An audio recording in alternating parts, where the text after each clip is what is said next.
Salut à tous, bienvenue sur 10ATM, c'est Julien. On se retrouve à nouveau aujourd'hui avec Arnaud. Hello. Toujours chez Jean à Metz. Moi, vous m'excuserez pour la voix aujourd'hui, j'ai pas beaucoup parlé, mais je crois que j'aurais pu jouer dans Terminator. Ça, connard. Et aujourd'hui, on va faire une vidéo un petit peu plus courte, mais on a la chance de pouvoir présenter la nouvelle Bell & Ross sur le plateau. C'est ça.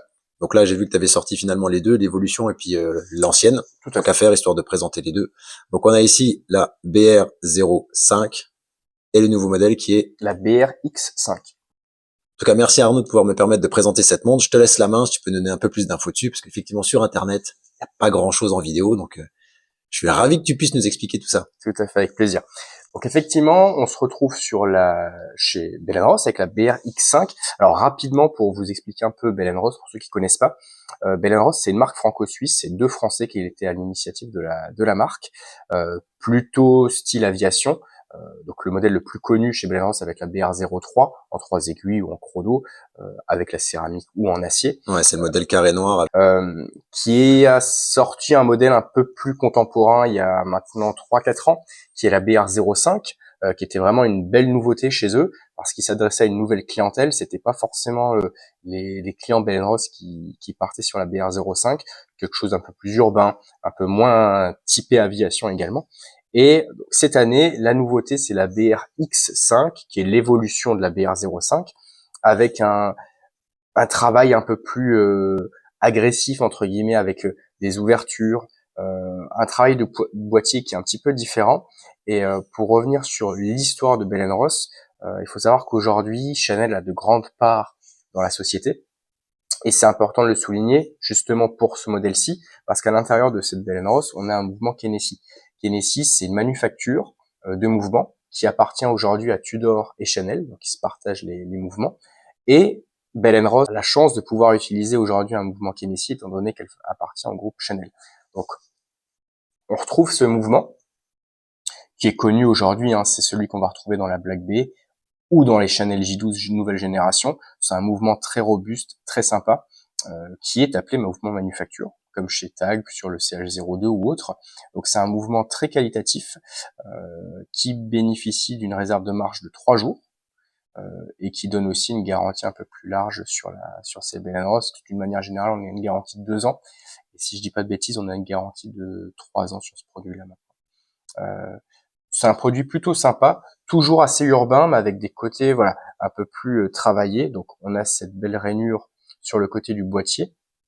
On va retrouver sur l'autre flanc également. Oui, c'est pas des protèges couronnes, mais ça fait comme, ça fait tout comme. Si, parce que là, t'as pas rentré la couronne, mais ça fait comme des protèges couronnes. Tout à fait, ouais. Mais c'est vrai que le côté creusé, c'est super beau, quoi. Ça vient amener un peu de relief au cadran du côté, c'est très beau. Ça finit vraiment le boîtier. Et moi, il y a un détail que je trouve dingue, je pense qu'on ne le voit pas au premier coup d'œil, mais quand on le voit, on sent la finition qu'il y a derrière. C'est ce petit joint qu'on a juste en dessous de la lunette et qui vient rappeler finalement la couleur du bracelet et du cadran turquoise. Je trouve que ça relève vraiment tout et ça montre aussi l'implication que la marque donne aussi à ses produits. On est sur un produit qui est un peu plus haut de gamme aussi par rapport en termes de tarifs, parce qu'aujourd'hui on est sur quasiment ce qui se trouve de plus cher en collection chez Bell & Ross.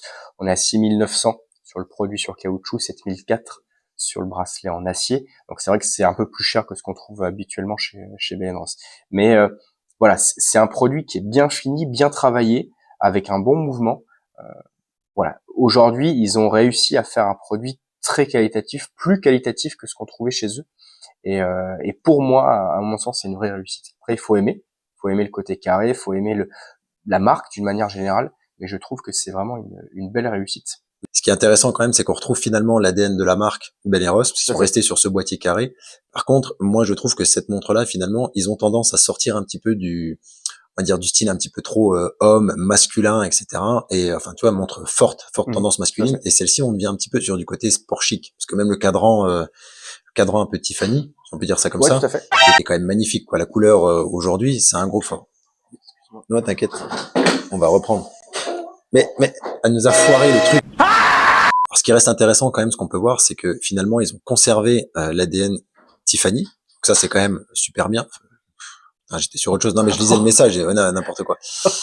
Ouais, Lisa, recommence. Fous-toi de ma gueule. Si. Merci. Non, mais...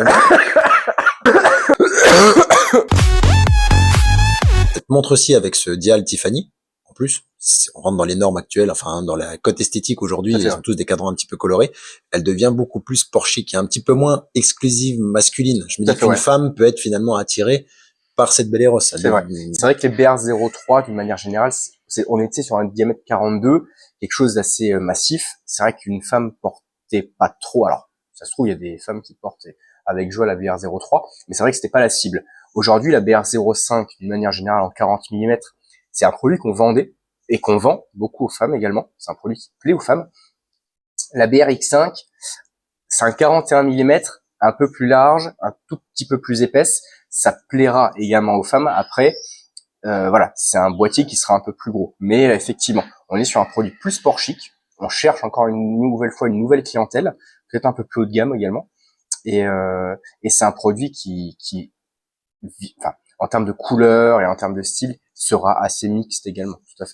De toute façon, quand elle est sortie, moi et quelques amis sur le Discord, on l'a trouvé tout de suite magnifique. Le prix, on s'est dit bon, c'est un petit peu élevé, mais maintenant on comprend aussi pourquoi, avec le travail qui a été fait, le mécanisme. Là aujourd'hui, tu m'as dit sur ce tarif-ci, tout à l'heure en off, on est à combien maintenant? 6009 sur la version caoutchouc, 7004 sur la version acier. Voilà, c'est ce que j'allais dire. Donc il y a une version acier. On a la déclinaison caoutchouc, mais il y a une version acier. Il y a un cadran noir également qui existe. Ok. Et il y a une édition limitée avec un boîtier en carbone et les finitions orange qui est très belle également.